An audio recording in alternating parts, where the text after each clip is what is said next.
बिस्मिल्लाहिर्रहमानिर्रहीम। अस्सलाम वालेकुम नाज़रीन, हाज़िर हैं एक नई वीडियो के साथ। जद्दोजहद की इनको खराज तहसीन पेश करने के लिए आज पंजाब का मुख्तलिफ अजला से और मैं खुसूसी तौर पर मुल्तान से आया हूँ कि अल्लाह ताला इनकी बकिया ज़िंदगी जो है इनके बच्चों पर इसी तरह कायम रहे। अभी महसूस नहीं होता कि रऊफ भट्टी साहब या राणा हनीफ साहब 60 साल के हो गए हैं, तो अल्लाह इनका साया इनके बच्चों पर कायम रहे और इंशाअल्लाह इनका साथ हमारे साथ रहेगा और हमारा साथ इनके साथ रहेगा। ऑल पाकिस्तान तलत एसोसिएशन अल्हम्दुलिल्लाह हमेशा हर मुश्किल वक्त में मुलाजमीन के साथ खड़ी रही है और खड़ी रहेगी। थोड़ा सा तंजीमी गैप आया था, आज अल्लाह के फजलो करम से पूरे पाकिस्तान के अंदर सैयद हदायतयार बुखारी और इसाक साकी का ग्रुप अल्हम्दुलिल्लाह एक ही ग्रुप है और जिन्होंने तंजीम को बर्बाद करने के लिए मुख्तलिफ शाखें बनाई थी, आज वो खत्म हो चुके हैं और इंतहाई अफसोस के साथ कि सैयद हदायतयार बुखारी 8 साल कबल जिसने इस तंजीम को हमें बोलना सिखाया, हमें अपना हक लेना सिखाया, उसको 8 साल कबल रिटायर कर दिया गया था।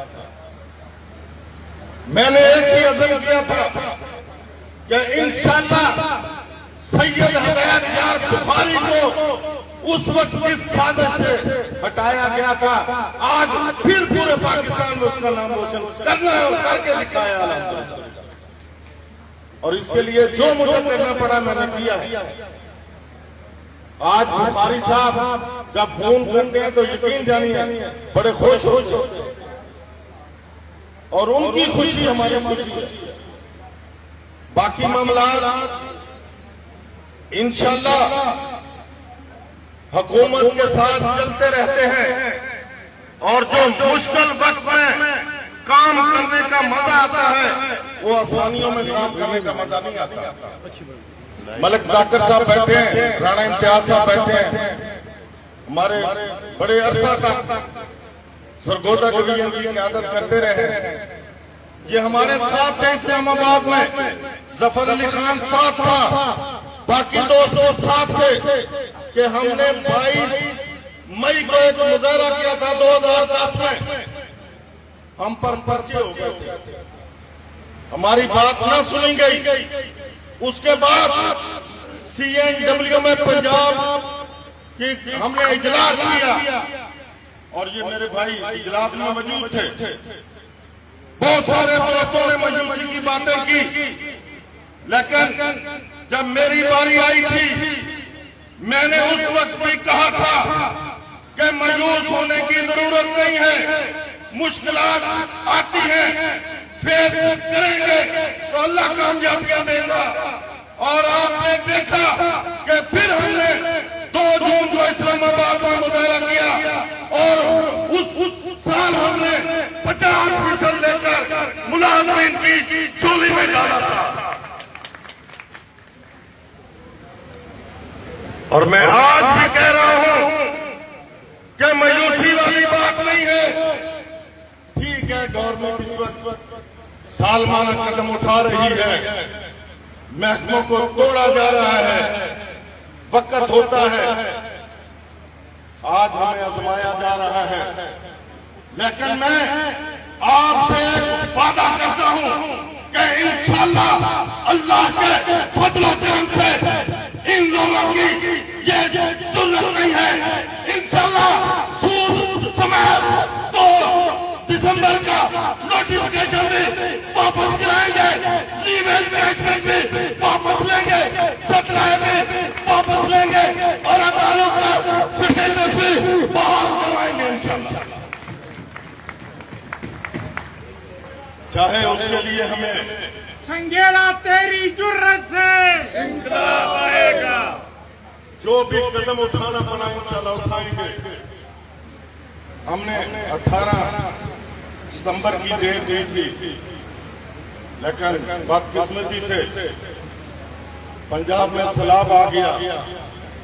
तो मैंने 2-3 दिन पहले टाउन हॉल लाहौर में मीटिंग की। तमाम मेरी जितनी भी अकीका की जमातें थी, उन्होंने मशवरा दिया कि ये वक्त नहीं है कि हम अब सैलाब की खिदमत करें और अल्लाह ताला इस सैलाब को आगे ले जाए समुद्र में, तो बहाली हो जाती है, तो हम धरना भी करेंगे और अपना हक भी लेंगे। तो सब ने तजवीज़ की 14 अक्टूबर की डेट हमने दी है। उससे पहले हमने इंशाल्लाह हर डिवीजन में, हर जिले में जाएंगे, तंजीम साजी कर लेंगे। हमें भी मौका मिल गया है, तो इंशाल्लाह नियाज़ी साहब तैयार हैं हर जिले के अंदर जाने के लिए, हर डिवीजन के अंदर जाने के लिए और तंजीम साजी करने के लिए। और एप्का की ज्यादा जो है वो जरूरत इसलिए होती है कि सबसे बड़ी तंजीम है, और हमेशा जब अकीका नहीं थी तो एप्का ही एक स्केल से 22 स्केल तक जो है मुतालबात मनमान के मुलाजमान की झोली में डाल दी। अब उनके मुश्तरका मसाइल है, लीव एंड कैशमेंट सबका मसला है, 17 सबका मसला है, 2 दिसंबर का नोटिफिकेशन तमाम मुलाजमान का मसला है, अदारे तबाह होने जा रहे हैं, ये तमाम मुलाजमान का मसला है। तो हमने मुश्तरका एक प्लेटफार्म हकीका का बनाया है। तो इंशाल्लाह उस प्लेटफार्म से जो तहरीक चलेगी तरीक साज होगी। थोड़े से मसाइल हमें आए कि हमने जुलाई की तहरीक चलाई, जिसमें 35% और 30% लेकर दिया, और 17.5% पेंशन ग्रेजुएटी हमने लेकर दी, और जो हमारा ग्रंटर था मलिक अहमद था, उसने बड़ा अहम किरदार अदा किया।